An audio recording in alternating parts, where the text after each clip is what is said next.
Pyetje, nëse nuk mundëm të paguaj kostot e një prone të blerë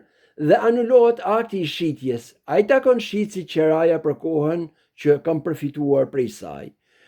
Përgjigja është se jo, nuk i takon shitësit qeraja për kohën që ti ke përfituar prej saj, se ky akt është akt shitje dhe jo akt qeraje,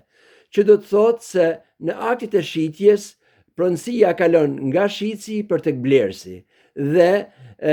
blerësi në këtë rast, edhe pse detyrimit do i shlyhen në mënyrë graduale, ai është pronar dhe përfitimet e tij nga prona e blerë janë përfitime si pronar dhe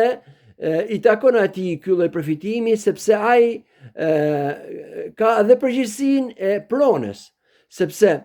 nëse kjo pronë do dëmtohet, atëherë përgjegjësia do jetë e tij. Dhe prandaj profeti sallallahu alaihi wasallam ka thënë el-kharaju bid-daman, që do të thotë përfitimet janë e drejtë e atij që ka përgjegjësinë e pronës apo të mallit. Kështu që përfitimi jot nga kjo pronë që ti ke blerë, qoftë edhe me koste, janë përfitime si pronar dhe prandaj ti nuk ke detyrime, sepse edhe nëse kjo pronë do dëmtohej, ti do ishe ai që do kishe përgjegjësinë e saj. Prandaj është e jotja e drejta e përfitimit dhe në rast se akti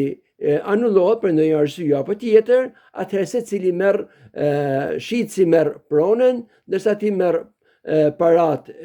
që ke